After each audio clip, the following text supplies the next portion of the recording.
네, 여러분 반갑습니다. 오늘은 구약의 숲 10번째 시간입니다. 오늘은 열왕기 상에 대해서 여러분과 나누기를 원하는데요. 열왕기 상의 전체적인 내용은 앞에 다윗 왕이 죽은 뒤에 솔로몬이 왕에 등극되고 그 다음에 솔로몬의 왕 이후에 이스라엘이 어떻게 되죠? 북이스라엘과 남유다로 분단되죠. 그리고 남유다와 그 북이스라엘로 분단된 뒤에 아합 왕의 죽음까지 해서 열왕기상의 이야기는 마무리가 되는데요. 그 이야기 가운데 우리가 알아야 될 하나님의 뜻은 무엇인지, 그 하나님의 교훈은 무엇인지 한번 나눠보도록 하겠습니다. 먼저 그 열왕기상 1장부터 11장까지의 솔로몬의 이야기인데요. 우리는 대부분 신앙생활을 오래 하신 분들이라면 솔로몬이 어떤 왕인지, 솔로몬이 어떤 일들을 했는지에 대해서는 대부분 알고 계실 거예요. 그래서 오늘 솔로몬 이야기를 할 때는 그 솔로몬 스토리를 간략하게 나누고 그 중간중간에 제가 질문을 통해서 솔로몬의 이야기 가운데 우리가 가져야 될 교훈, 알아야 될, 깨달아야 될 하나님의 뜻에 대해서 한번 나눠보도록 하겠습니다. 먼저 솔로몬은 다윗 왕이 이제 거의 죽기 일보 직전에 그 하나님의 말씀을 통하여 솔로몬이 다윗의 다음 왕이 될 것이다 라는 것이 정해졌죠. 그런데 그 다윗 왕의 넷째 아들 아도니아가 위에 첫째 아들 암논이 죽고 셋째 아들 압살롬이 죽고 둘째 아들은 왜 가만히 있었는지 모르겠어요. 하지만 그 넷째 아들 아도니아가 그 이제는 왕의 정통성을 그 첫째, 둘째, 셋째, 넷째 순으로 해서 자기가 왕이 되어야 되지 않나 생각을 했는지 왕이 되려는 노력을 합니다. 그래서 그 다윗 왕의 측근이었던 요압 장군, 그 다음에 아비아달 제사장, 이 두 사람들과 결탁에 해서 정치적인 세력을 끌고 왕위에 오르려고 했으나 나단 선지자와 그 다음에 또 대제사장 사독 그리고 브나야, 이 사람들과 그 솔로몬에 의하여 어떤 정치적인 이런 대립 관계에서 결국은 누가 왕위에 오르느냐, 하나님의 뜻대로.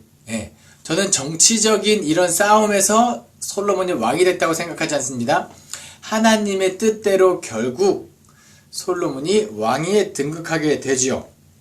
그래서 그 아도니아의 지지자였던 요압 장군은 다윗의 유언대로 처형을 당하게 됩니다.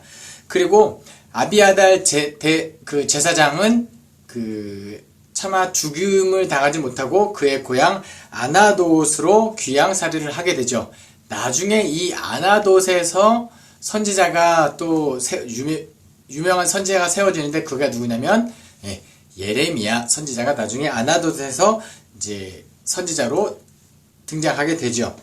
그 다음에 다윗의 유언대로 요압을 처단하고 시므이를 징계하고 기타 등등 하고 다윗 왕이 이제 죽기 직전에 솔로몬에게 유언을 하는데요. 열왕기상 2장 3절부터 4절인데 제가 한번 읽어드리겠습니다. 내 하나님 여호와의 명령을 지켜 그 길로 행하여 그 법률과 계명과 율례와 증거를 모세의 율법에 기록된 대로 지키라. 그리하면 내가 무엇을 하든지 어디로 가든지 형통할지라.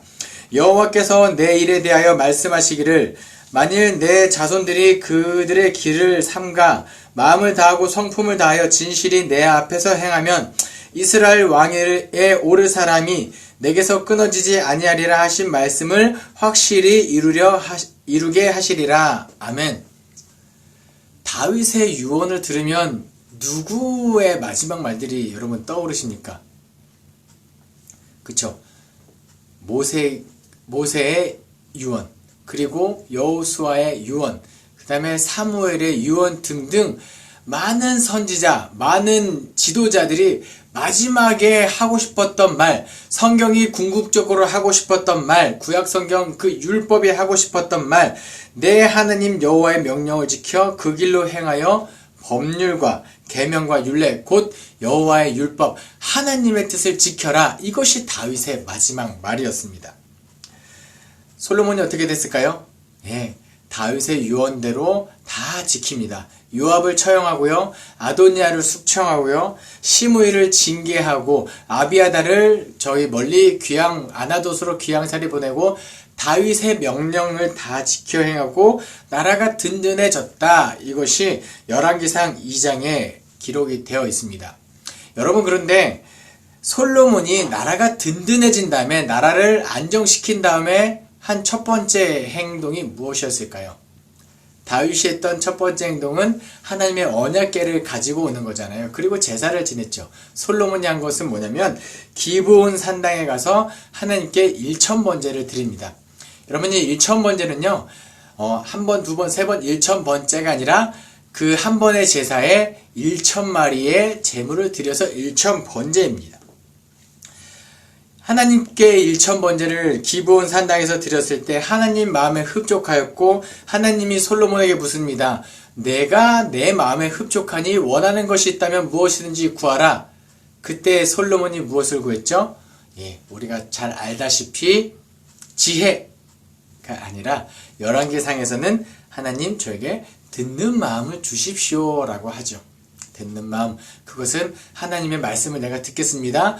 또는 사람들의 말을 잘 듣고 올바르게 공의롭고 정의롭게 판단하겠습니다. 결국은 듣고 온전히 겸손하게 여호와를 섬기겠습니다 라고 했을 때 그 하나님 마음이 얼마나 기쁘셨을까요? 하나님께서 그에게 네가 나에게 이런 것을 구했으니 앞으로 하나님 너에게 모든 영광을 약속하겠다라고 말씀드립니다. 약속하십니다. 여기서 여러분께 하나의 문제를 드리겠습니다. 왜 솔로몬이 기브온 산당에서 하나님께 일천번제를 드렸을까요? 왜 기브온 산당일까요? 기브온 하면 떠오르는 성경책이 어디입니까? 쭉쭉쭉쭉 역사를 거슬러가면 여호수아 때, 여호수아가 가나안 중부 지역을 점령하고 남부 지역을 점령할 때 그들에게 화친을 요구했던 사람들이 누구죠? 기브온 거민들. 여호수아가 비록 자신들을 속여서 화친을 맺었지만, 속였지만 언약했기 때문에 그들에게 화친을 맺죠. 그리고 그들에게 무엇을 명령하죠? 너희는 앞으로 우리 민족 가운데 성전을 위하여 물을 깃고 장작 패고 그런 제사를 위한 역할을 할 거다. 기브온 거민들, 성막을 위하여 제사를 위하여 일을 했던 사람들, 기브온 거민들이 머물렀던 그 기브온 산당에서 솔로몬이 제사를 드린 겁니다. 그곳에 성막이 있었기 때문에 그곳에 제사할 수 있는 여건이 있기 때문에 거기서 제사를 드린 거죠. 그죠? 하나님께서 과거에 하셨던 그런 약속들, 그런 언약들, 이런 것이 이 순간까지도 허투루 지나가는 것이 없는 것을 우리가 발견할 수 있죠. 기브온에서 하나님께 그렇게 일천번제를 드렸을 때 여호와께서 꿈에 나타나시죠. 잘했다. 그러면서 듣는 마음을 구하고 하나님께서 그에게 영광을 약속하고 뭐라고 성경은 기록하고 있냐? 3장 10절 말씀에 솔로몬이 이것을 구하매 그 말씀이 주의 마음에 든지라. 솔로몬이 하나님의 마음에 들었다라고 평가하고 있습니다. 그 이후에 솔로몬이 승승장구하는 장면들이 계속 나오죠.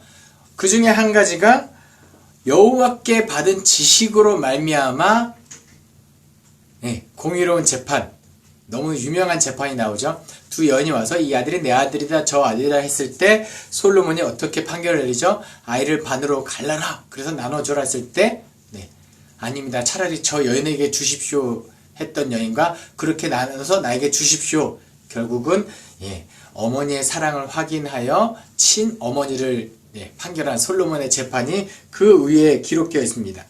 솔로몬의 지혜가, 솔로몬의 영광이, 솔로몬의 그 권력, 그 권세가 이렇게 소문이 나기 시작했죠. 그래서 저 멀리서 누가 찾아오느냐? 스바 여왕이 찾아옵니다. 그 솔로몬에게 줄 선물을 가지고 와서 솔로몬에게 주고 솔로몬의 소식을 듣고 솔로몬과 대화를 나누는 가운데 스바 여왕이 뭐라고 고백하냐면요. 열왕기상 10장 6절 7절에 왕께 말하되 내가 내 나라에서 당신의 행위와 당신의 지혜에 대하여 들은 소문이 사실이로다. 내가 그 말들을 믿지 아니하였더니 이제 와서 친히 본즉 내게 말한 것은 절반도 못되니 당신의 지혜와 복이 내가 들은 소문보다 더하더라. 그 이후에 스바 여왕이 선물을 가지고 왔지만 더 많은 선물을 가지고 본국에 돌아가는 장면이 기록되어 있죠. 이 내용이 열왕기상 10장까지 솔로몬의 영광, 솔로몬의 나라의 부국강병, 부함, 권세 뭐 여러 가지가 너무 승승장구하였다라고 기록되어 있습니다. 예, 제가 앞에서도 많은 이야기를 드렸는데 저는 열왕기상이 여기서 끝났으면 좋겠어요. 근데 어떻게 되죠? 열왕기상 11장에 솔로몬의 마음이 변질되는 것이 기록되어 있죠. 열왕기상 11장 1절부터 4절에 다음과 같이 기록되어 있습니다. 솔로몬 왕이 바로의 딸 이외에 이방의 많은 여인을 사랑하였으니 곧 모압과 암몬과 에돔과 시돈과 헷 여인이라. 여호와께서 일찍이 이 여러 백성에 대하여 이스라엘 자손에게 말씀하시기를 너희는 그들과 서로 통혼하지 말며 그들로 너희와 서로 통혼하게 하지 말라. 그들이 반드시 너희 마음을 돌려 그들의 신들을 따르게 하리라 하셨으나 솔로몬이 그들을 사랑하였더라. 왕은 후궁이 700명이요 첩이 300명이라. 그의 여인들이 왕의 마음을 돌아서게 하였더라. 솔로몬의 나이가 많을 때 그의 여인들이 그의 마음을 돌려 다른 신들을 따르게 하였으므로 왕의 마음이 그의 아버지 다윗의 마음과 같지 아니하여 그의 하나님 여호와 앞에서 온전하지 못하였으니. 정말 안타까운 구절이죠. 솔로몬이 다윗과 같이 여호와를 대하지 않았고 그의 마음이 변질되었더라 라고 기록하고 있습니다. 그럼 여러분에게 묻겠습니다. 솔로몬의 마음이 왜 변질되었을까요? 하나님 앞에 일천번제를 드리고 많은 소원을 구할 수 있었음에도 불구하고 듣는 마음을 구했던 그 지혜로운 왕, 그 겸손했던 왕 솔로몬은 온데간데였고 왜 이렇게 변질되었을까요? 오늘 말씀에 따르면 솔로몬이 여인에게 미혹되어 우상을 숭배하게 되었다. 그렇게 해서 여호와로부터 마음을 돌이켰다. 이렇게 알 수 있죠. 그런데 여인들 때문에 그의 마음이 변질되었다? 성경은 기록하고 있지만 그거보다 좀 더 본질적인 문제가 있지요. 여인들 때문에 솔로몬이 변질되었다. 여인들과 함께 들어온 우상 탓이다. 과연 그럴까요? 그것 때문에 솔로몬의 마음이 변질되었을까요? 솔로몬은 결혼을 많이 한 왕이죠. 그가 결혼을 많이 한 이유는 다른 거 아니고 정략 결혼 때문입니다. 많은 나라의 다른 이방 여인들과 결혼함으로 다른 나라들과 전쟁을 하지 않고 평화를 지키기 위하여 정략 결혼을 했습니다. 나라를 안정시키기 위한 목적으로 그들과 결혼을 했는데요. 여러분, 다른 나라들과 평화를 위해서 결혼했는데 솔로몬과 이방 나라들 가운데 누가 갑이고 누가 을이었을까요? 지금 열왕기상 10장까지 하나님이 솔로몬을 마음에 들어하였고 하나님께서 그의 편에 섰으며 그의 나라를 흥왕하게 하였다라고 하면 그 나라는 당시 중동 지역의 패권은 누가 장악하고 있었냐? 솔로몬이 장악하고 있었습니다. 솔로몬은 당시에 정말 엄청난 왕이었어요. 이건 다른 성경에 나오지 않는 문제인데 또 하나 질문 드릴게요. 이거 재밌는 문제입니다. 알라딘과 요술 램프 잘 알고 계시죠? 램프에서 요정 지니가 나와서 소원을 들어주는 이야기 우리 잘 알고 있죠? 한 번쯤 다 보셨을 거예요. 그런데 그 램프의 지니는 원래 마음이 사악한 마술사였는데 누군가 그 사악한 마술사를 램프에 가두어서 바다에 던집니다. 그 사람이 누구였을까요? 전승에 따르면 그 나쁜 마술사를 램프에 가두고 바다에 던진 사람은 바로 솔로몬입니다. 아시죠? 재밌죠? 놀랍기도 하고. 이건 뭘 의미하냐면요. 당시 솔로몬이 얼마나 위대했고 솔로몬의 권세와 나라와 그 북극강변 이 모든 것들이 너무나 대단해서 신격화된 거예요.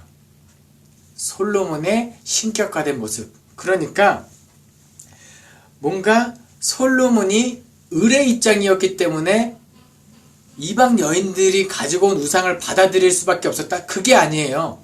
오히려 솔로몬이 정략 결혼한 것으로 말미암아 다른 나라 사람들이 다른 나라에 하나님이 전파되는 것이 옳습니다. 실제로 어떤 일이 벌어지냐면요. 사도행전 8장에 보면은 예루살렘에서 피난을 가던 빌립이 사마리아에 복음을 전하고 성령의 이끌림을 받아서 어디 가사로 내려가는 그 광야길에서 누구를 만나냐면 에디오피아의 여왕 간다게의 국고를 맡은 내시를 만납니다. 에디오피아 사람 내시를 만났죠. 근데 그 사람이 뭘 읽고 있었죠? 이사야 53장을 읽고 있었습니다.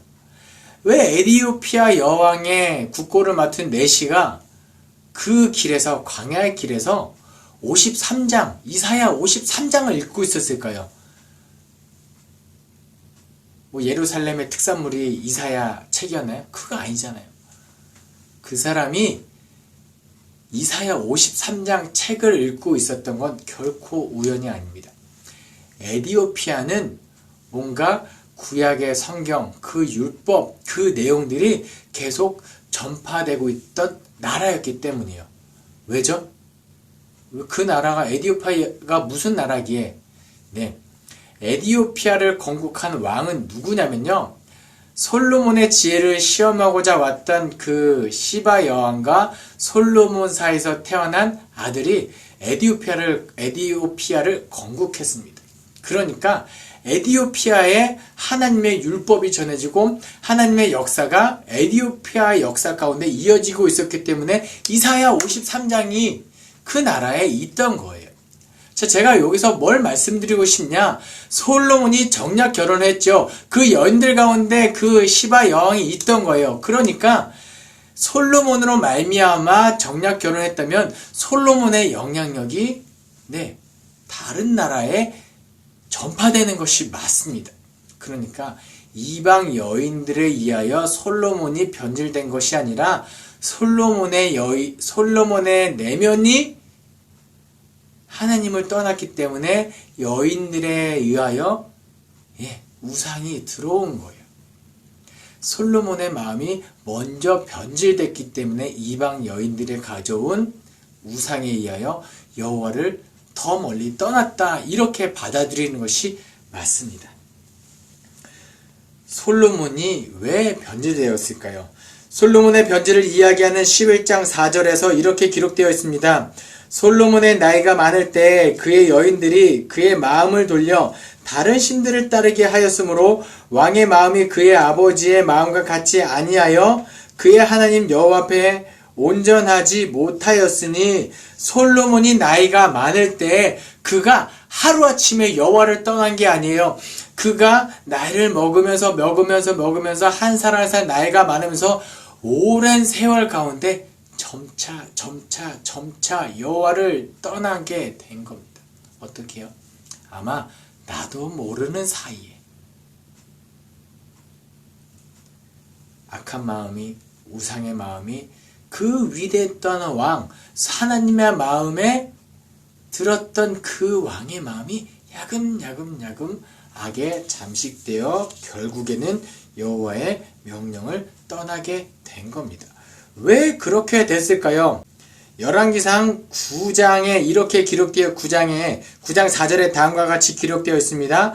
내가 만일 내 아버지 다윗의 행함같이 마음을 온전히 하고 바르게 하여 내 앞에서 행하여 내가 내게 명령한 대로 온갖 일에 순종하여 내 법도와 율례를 지키면, 여호와께서 솔로몬에게 두 번째 나타나셔서 내 왕위를 견고하게 하리라 약속하면서 하셨던 말씀이 뭐라고요? 내가 내 아버지 다윗의 행함같이 내 율법을 지키면.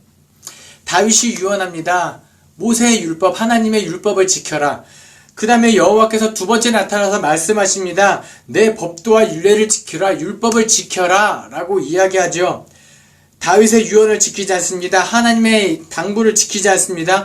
거슬러 쭉 올라가면 신명기 17장에 왕의 책무를 다하지 않았기 때문에 신명기 17장 18, 19, 20절에 다음과 같은 말씀이 기록되어 있습니다. 그가 왕위에 오르거든 이 율법서의 등사본을 레위 사람 제사장 앞에 책에 기록하여 평생에 자기 옆에 두고 읽어 그의 하나님 여호와를 경외하기를 배우며 이 율법의 모든 말과 이 규례를 지켜 행할 것이다. 그리하면 그의 마음이 그의 형제 위에 교만하지 아니하고 이 명령에서 떠나 좌로나 우로나 치우치지 아니하리니 이스라엘 중에서 그와 그의 자손이 왕위에 있는 날이 장구하리라. 아멘. 솔로몬이 했던 실수는 무엇일까요? 다윗의 유언, 하나님의 명령, 궁극적으로 신명기 17장에 기록된 이 율법서의 등사본을 기록하여 평생에 자기 옆에 두라. 저는 이 명령을 지키지 않았기 때문이라고 생각합니다. 하나님의 말씀을 옆에 두고 읽어야죠.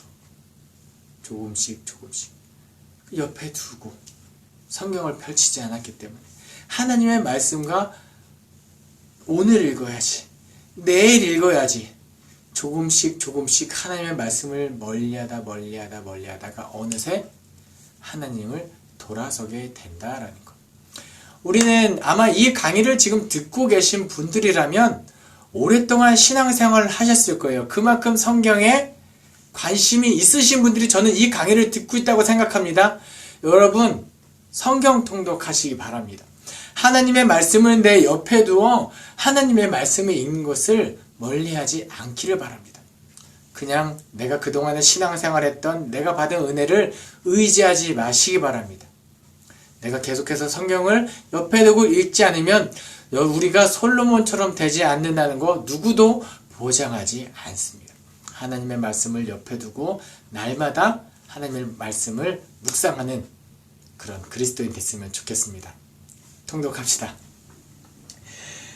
이렇게 솔로몬이 하나님의 말씀에서 멀어졌을 때 하나님께서 뭐라고 말씀하시냐면 네 아버지 다윗에게 약속했기 때문에 너 때에는 왕위가 계속해서 이어지게 할 것이다. 하지만 다른 사람으로 인해서 다른 사람에게 이스라엘의 열지파를 줄 것이다. 누구를 통하여? 아이야 선지자를 통하여. 아이야 선지자가 옷을 12조각으로 나누죠. 그리고 10조각을 누구에게 줍니까? 여로보암에게 줍니다. 왜요? 이제 네가 10지파를 다스리게 될 거다. 솔로몬이 화가 나서 그 여로보암을 죽이려고 했지만 여로보암이 저 애굽왕 시삭에게 피난을 갔다가 나중에 솔로몬이 죽은 다음에 다시 올라오는 일이 벌어지죠. 어쨌든 솔로몬 때 아이야의 예언대로 어떻게 되죠? 결국은 솔로몬이 죽은 뒤에 여로보암이 올라왔고 이제 르호보암 때 그 아이야의 예언이 성취됩니다. 이제 열왕기상 12장부터는 북이스라엘과 남유다로 나눠지는 역사가 기록되었는데 여러분이 이 강의를 듣지 않고 성경을 읽다 보면 이게 왜 자꾸 헷갈리는 일들이 많을 겁니다. 왜냐면은 열왕기상 12장부터는 역사순으로 기록되어 있지 않아요. 그러니까 최대한 역사순으로 기록되어 있는데 북이스라엘의 역사와 남유다의 역사가 혼돈되어서 나타나기 때문에 여기서 이 말하고 저기서 이 말하고 이거 했던 말 같은데 이게 헷갈리죠. 그런데 지금 오늘 강의를 잘 들으시고 열왕기상이 어떻게 기록되었는지 보시면 이 왕 때 이랬고 왕들과의 북이스라엘과 남유다의 관계성 속에서 어떤 선지자가 활동했는지 읽으시면 대략적으로 큰 흐름이 여러분 머릿속에 드러날 것입니다. 그래서 지금 표를 한번 보시기 바랍니다. 이 표를 보시면 북왕국, 남유다 이렇게 나눠지는 건데요. 이렇게 북왕국 쪽을 보시면은 일단 여로보암 때 뭔가 좀 여로보암이 길게 다스리는 동안에 남유다에서는 르호보암과 그 아들 아비야까지가 기록되어 있는 걸 볼 수 있죠. 그 다음에 북이스라엘의 아사 왕이 길게 다스리고 그 사이에 많은 북이스라엘 왕들이 다스리는 것을 볼 수 있습니다. 그리고 아합 왕과 여호사밧의 관계.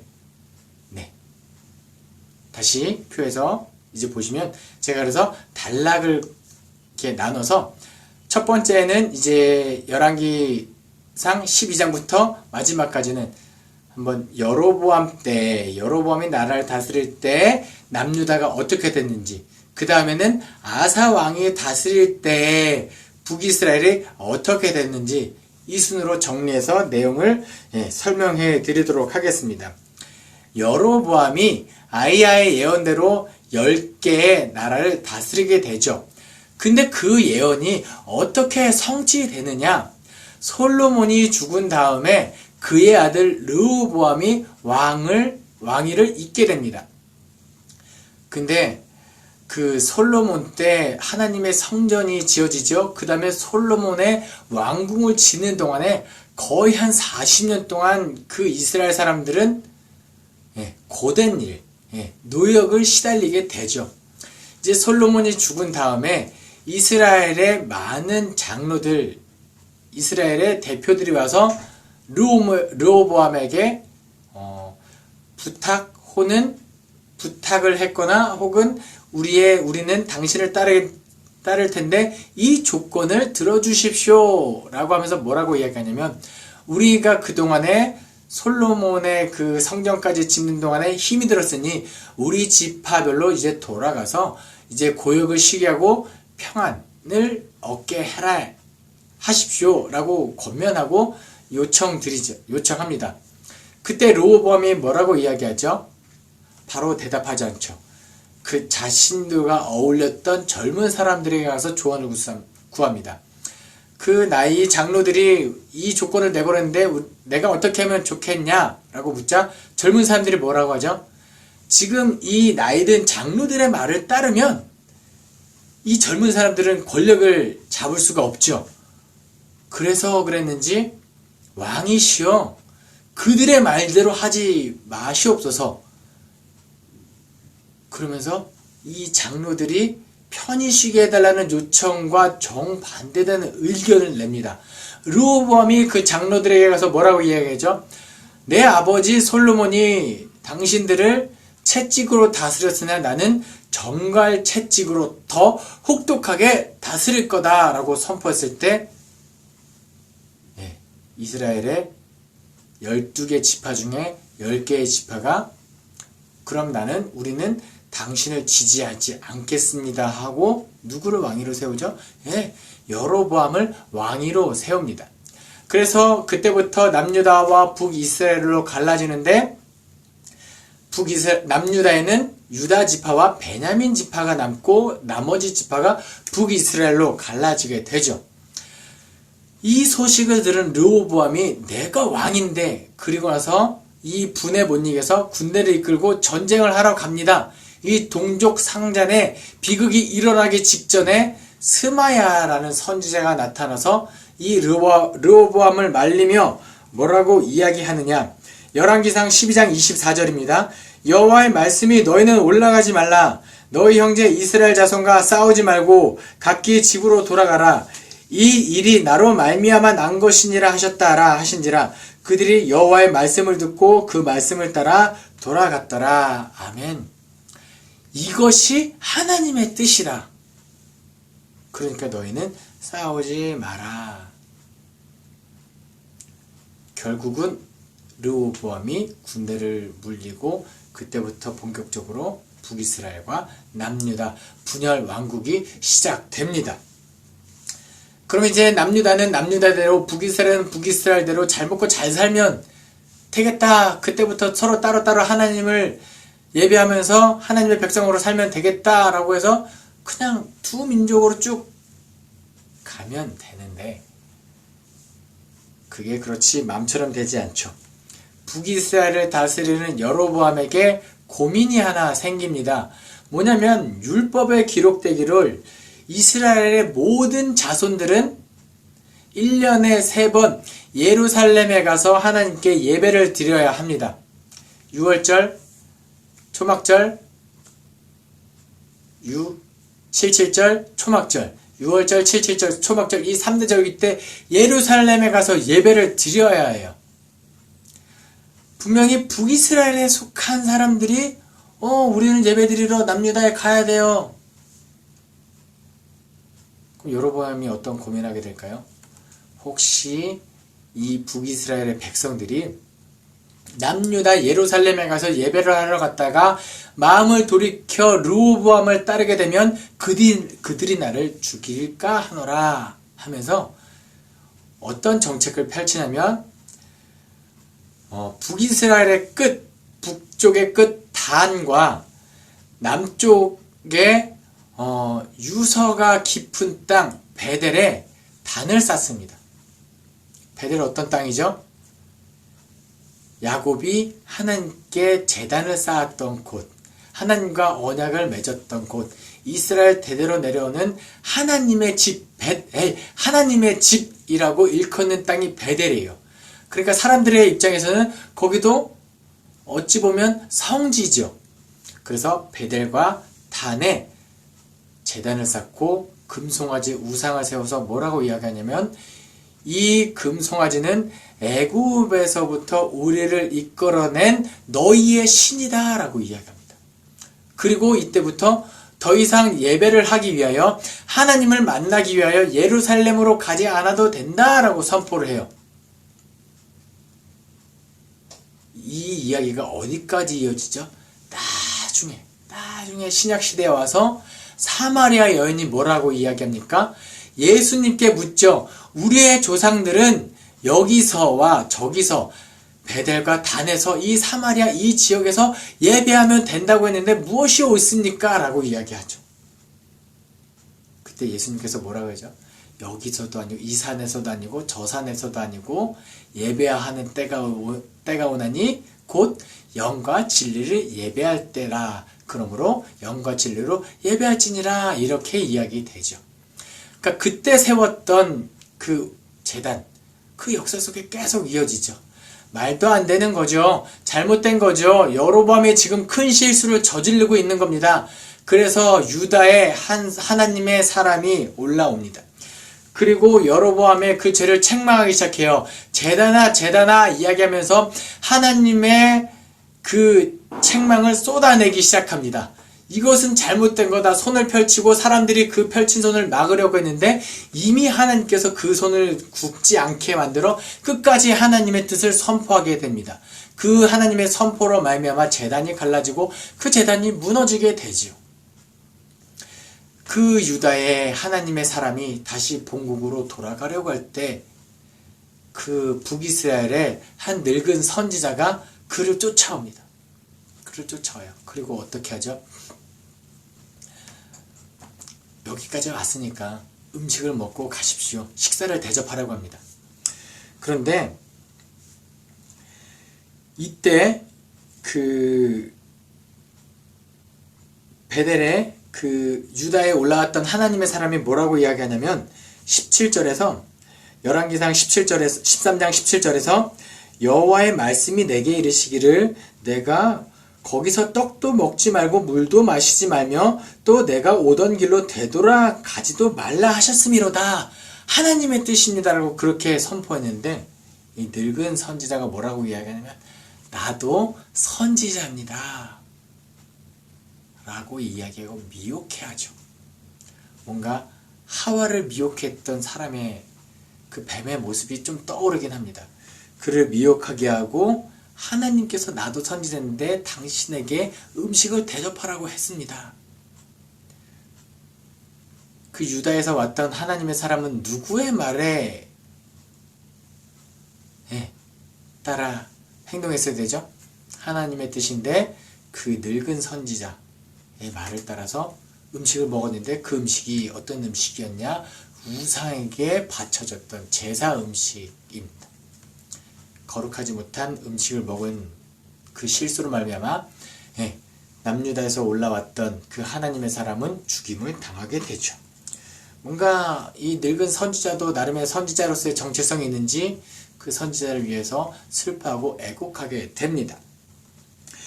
이런 일이 있었음에도 불구하고 여로보암은 그 악한 길에서 떠나지 않습니다. 계속해서 레위인이 아님에도 불구하고 제사장을 세웠고 하나님께서 택하신 곳이 아님에도 불구하고 자신의 왕위를 위하여 베델과 단 또는 여러 군데 제단을 쌓아서 제사함으로 말미암아 여호와로부터 악한 길에서 떠나지 않습니다. 그래서 하나님께서 아히야를 보내죠. 아히야를 통해서 뭐라고 이야기하냐면 여로보암의 집이 멸망할 것이다 라고 예언을 합니다.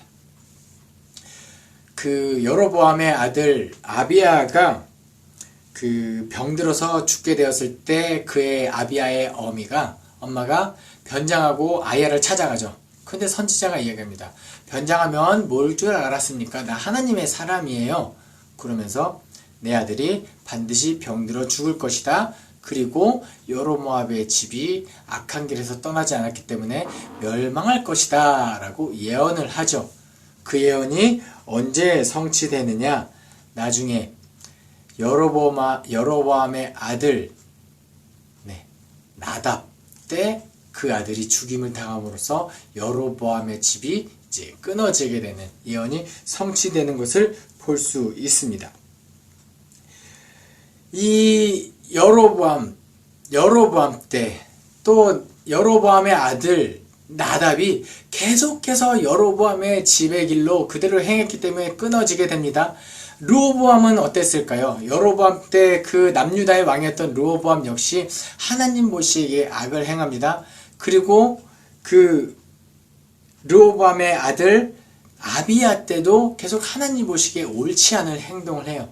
그러니까 그때 여로보암 때나 르호보암 때나 그 여로보암의 아들 나답 때나 그 르호보암의 아들 아비야 때나 하나님 보시기에 악을 행합니다. 그러나 조금은 하나님의 마음에 흡족한 하나님의 마음에 얼음 냉수같이 남유다에서 왕이 세웠는데 그 왕의 이름이 무엇이냐? 아사왕입니다. 도표를 한번 다시 보시면 아사왕이 굉장히 오랜 시간 동안 나라를 다스립니다. 열왕기상 15장 9절부터 15장 24절까지는요. 아사왕의 전 생애를 한번 요약을 합니다.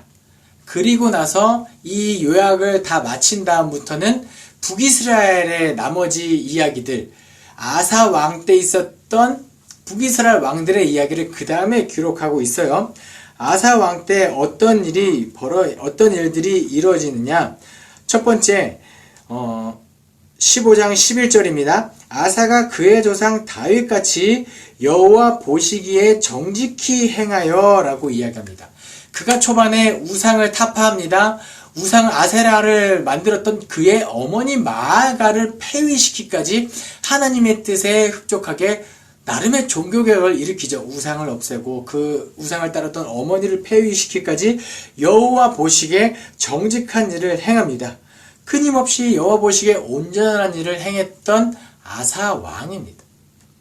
안타깝게 그의 말년에 발에 병이 들어서 죽음을 당하긴 하지만 그 병이 그가 하나님을 떠났기 때문에 생겼던 병은 아니었던 것 같습니다.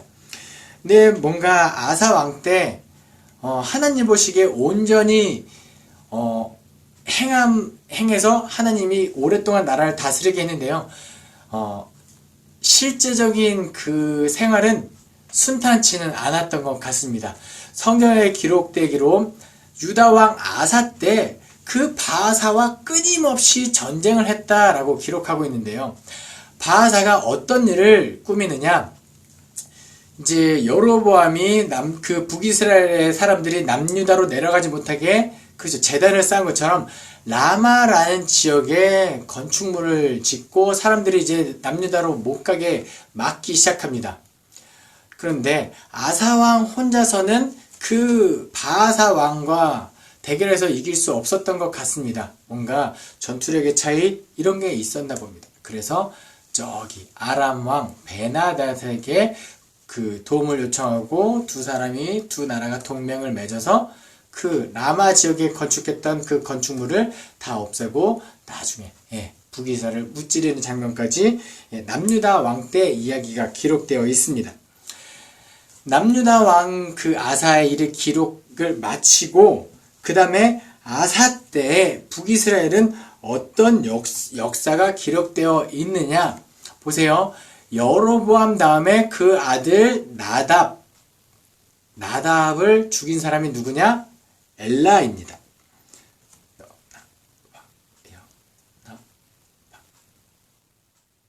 죄송해요. 여로보암의 아들 여로보암 나답 때 아이야의 예언, 여로보암의 집을 멸망하겠다라는 이 예언을 성취한 왕은 누구냐면 바하사입니다. 그 아사 왕과 끊임없이 전쟁했던 그 사람. 바하사가 그 나답을 죽임으로 예언을 성취하죠. 그러면은 하나님의 길에서 떠나 악한 길을 행했던 그 여로보암의 집을 끊으면 그 다음에 바하사는 하나님 보시기에 정직하게 행했어야 하는데 그렇지 않습니다. 끊임없이 그 여로보암의 집이 행했던 악행을 계속 저지르자 하나님의 아들 예후 선지자를 통해서 하나님이 그 집에 바하사 왕에게 선포합니다. 너의 집도 누구처럼 여로보암의 집처럼 끊어지게 될 거다라고 예언을 선포합니다. 그 하나님의 아들 예후가 예언했던 그 예언, 그 여로보암 집처럼 될 거다라고 했던 그 예언은 언제 성취되냐면요. 바하사의 아들 엘라가 왕위에 올랐을 때 그의 군대에 부하였던 시므리가 모반을 깨어서 엘라를 침으로 그렇죠. 바하사의 집도 여로보암의 집처럼 끊어지게 되었다라고 성경은 그렇게 기록하고 있습니다. 근데 또 이 시므리는 모반을 껴서 하나님의 예언이 성취되는 도구였을까요? 단순히 그 시므리는 7일 만에 또 그의 부하 오므리에 의해서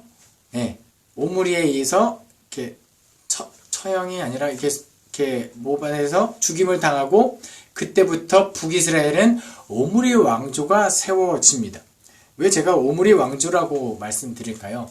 이 오므리 왕조는 어떤 나라냐면요. 대한민국이 코리아라는 영어 이름이 된 유래는 고려 때이죠. 코리아가 고려인 것처럼 뭔가 북이스라엘이라고 우리가 이야기하고 우리는 잘 알고 있지만 어떤 문헌에는 마치 이 북이스라엘이 오므리 왕조, 오므리 왕국, 오므리처럼 되어 있습니다. 그때 뭔가 북이스라엘의 어떤 큰 왕조 이런 것이 성립이 되었습니다. 근데 오므리 때 이 오므리가 했던 일이 뭐가 있냐면 수도를 어디로 옮기느냐? 사마리아로 옮깁니다. 그때부터 북이스라엘의 수도는 사마리아가 되는 거죠.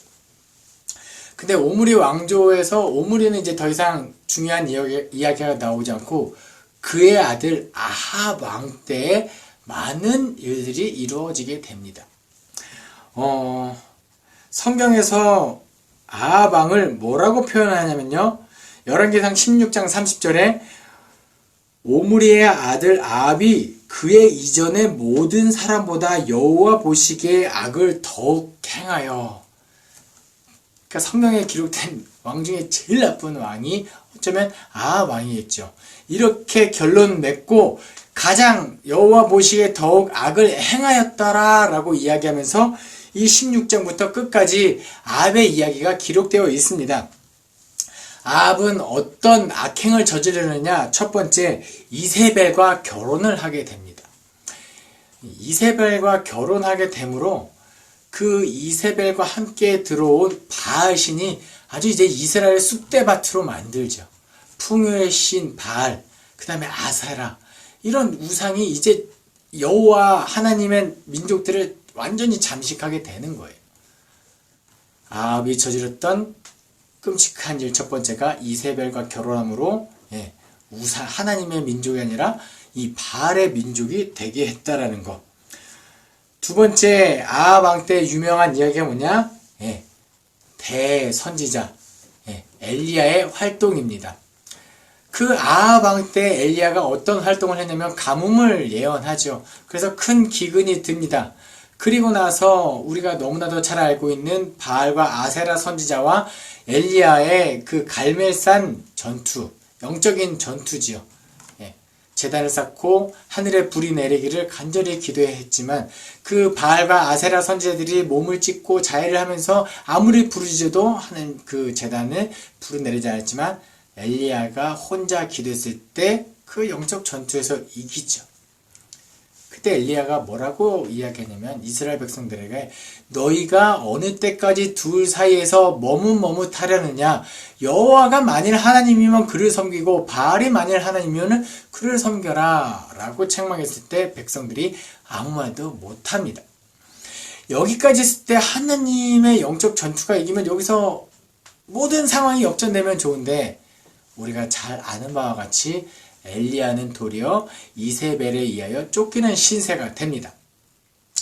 기진해진 엘리야를 계속 세우고 하나님께서 일으키시고 먹을 걸 갖다 주고 기운을 차리게 하고 세미한 음성 가운데 다음과 같은 이야기를 하십니다.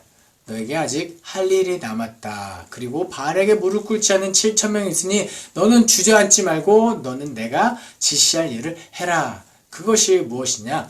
첫 번째는 아람 왕 베나닷의 부하 하사엘을 찾아가서 그에게 기름 부어 나중에 아람 왕이 되게 해라. 두 번째, 엘리사를 찾아서 엘리야가 다음에 너의 엘리야에게 기름을 부어서 다음 선지자가 되게 해라 라고 이야기를 하죠. 엘리야는 아무리 힘들어도 고단해도 하나님의 명령을 끝까지 순종해서 하사엘에게 기름 붓고 엘리사에게 기름을 붓습니다. 그 이후에 아합이 계속해서 악행을 저지르는데 아합이 죽게 되는 결정적인 사건이 있죠. 뭐죠? 이스라엘의 나봇의 포도원을 뺏는 사건이 발생합니다. 이스라엘 아합은요 왕이에요. 그에게는 좋은 땅이 많습니다. 그런데 이스라엘에 있는 나봇의 포도원을 보니까 좀 좋다라는 마음이 듭니다. 근데 아합 왕이 이거를 그냥 뺏지 않아요. 돈 주고 살라고 했는데 나봇이 그걸 팔지 않습니다. 왜요? 이것은 대대로 내려오는 하나님으로부터 내려오는 기업이기 때문에 아합이 끙끙 앓습니다.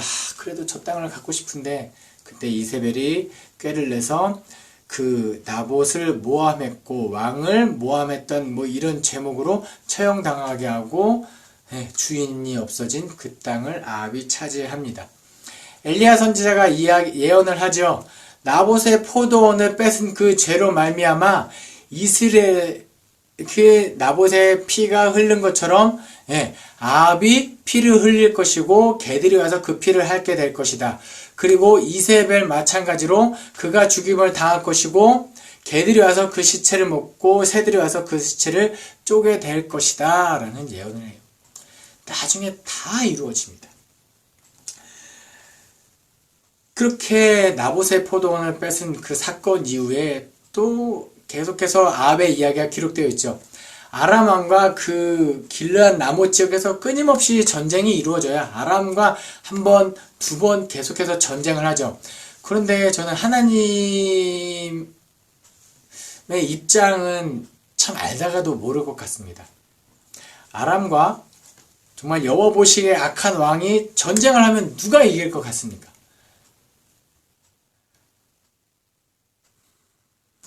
아합 왕이 질 것 같죠. 그런데 하나님께서 그래도 그 땅에 살고 있는 하나님의 사람들, 북이스라엘에 여전히 바알에게 무릎 꿇지 않은 사람들을 보고 그 편을 들어줬는지 모르겠지만 아합이 이겨요. 그리고 하나님의 사람들의 말에 의하여 그 아람 왕 베나닷을 아합 왕이 죽였어야 돼요. 그런데 교만해진 아합이 그를 풀어줍니다. 그래서 하나님이 어떤 예언을 또 선포하시죠? 네가 살린 베나단의 목숨을 너의 목숨으로 대신할 것이다 라고 이야기를 합니다. 세월이 흘러 이제 또 전쟁할 때가 됐죠. 그런데 이제 아합이 마지막으로 길르앗에서 아람이랑 전쟁을 할 때 누가 그를 도와주느냐? 아이러니하게도 남왕국의 의로운 왕 여호사밧이 그를 도와줍니다. 저는 여기서 참 의아한 생각이 들어요.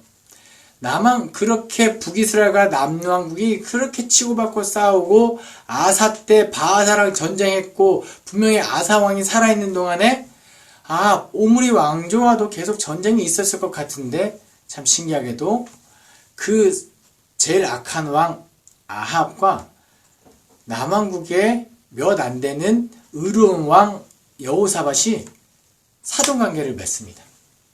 나중에 여호사밧이 책망하는 내용 중에 하나가 왜 당신이 악한 사람과 함께합니까? 라는 책망을 받기도 하죠. 그런데 이때 남왕국 여호사밧과 북왕국 이스라엘의 아합이 동맹을 맺고 이제 길르앗 라못으로 전쟁을 하러 갑니다. 여호사밧이 아합에게 이야기합니다. 우리가 이제 길르앗에 전쟁을 하러 갈 건데 이게 하나님의 뜻인지 아닌지 한번 선지자들에게 물어봅시다. 400명의 선지자들이 아합 왕과 여호사밧이 힘을 합쳤는데 누가 하나님의 군대를 이길 수 있겠습니까? 라고 하면서 반드시 이긴다는 예언을 쏟아내기 시작합니다. 400명이요. 근데 여호사밧이 뭐라고 이야기하냐면 한 명만 더 물어봅시다. 한 명만 더 물어봅시다. 그때 선지자 미가야가 그들 앞에 섭니다. 그리고 어떤 예언을 하게 되냐면 이 아람과 전쟁을 하게 돼서 반드시 죽을 겁니다. 그리고 아합 왕은 죽게 될 것이고 마치 북이스라엘의 군대는 목자에 이른 양과 같이 흩어지게 될 겁니다. 라는 예언이에요. 상상이 되십니까? 그 두 왕, 권세 있는, 그리고 악하기로 따지면 둘째가라면 서러운 아합 왕의 앞에서, 그리고 이미 400명의 선지자가 이긴다고 승리를 예언하는 그 시점에 하나님의 뜻을 선포한 이 미가야 선지자. 신명기에서 이런 구절이 있습니다. 선지자의 영험함은 선지자의 예언이 옳은지 그 사람이 진정한 하나님의 사람인지 아닌지는 무엇을 통해 알 수 있냐면 그 예언의 성취로 말미암아 알게 될 것이다 라고 이야기했죠. 미가야가 이 전쟁에서 질 것을 예언했을 때 전쟁에서 질 것을 예언했을 때 전쟁에서 이기는 것을 선포했던 400명의 선지자 중에 한 명 시드기야가 미가야의 뺨을 칩니다. 그리고 감히 이 하나님의 군대 이 두 왕에서 막말하지 마라 하고 미가야는 옥에 갇히죠. 근데 실제 역사가 어떻게 되죠? 아합 왕이 죽게 되고 그가 흘린 피가 나중에 한 엘리야의 예언대로 개가 와서 아합의 피를 핥게 됩니다. 저 뒤에 가면 이제 열왕기 하에 가면 이세벨이 죽고 그의 시체를 이렇게 먹는 예언도 열왕기 하에 가서는 성취가 되죠. 이렇게 열왕기 상은요, 아합이 아람과의 전투에서 죽음으로 말미암아 그가 죽고 그 이후에 그의 아들 아하시아가 왕이 되었지만 여전히 악했더라 라고 이야기하고 어쨌든 아합의 죽음으로 열왕기 상이 이야기가 마쳐집니다.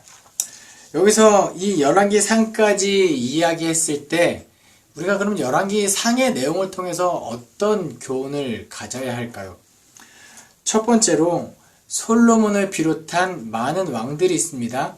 그들이 여호와 보시기에 정말 다윗의 길을 따라갔는지 하나님의 마음에 옳게 행했는지가 그 나라의 부국강병 흥망성쇠 그쵸? 율법을 지키면 하나님이 복을 주고 그렇지 않으면 저주받는 그 역사가 열왕기상에 그대로 기록되어 있다라는 겁니다. 나중에 보십시오. 북이스라엘과 남유다가 계속 여러 나라와 전쟁할 때 하나님이 어느 편에 섰는지 그 전쟁의 성패가 좌우된다라는 것.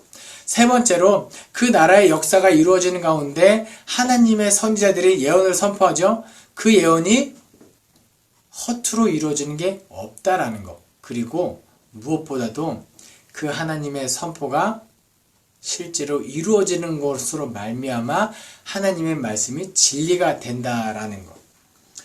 그러니까 저는 마지막으로 이 권면의 말씀을 드리고 싶습니다.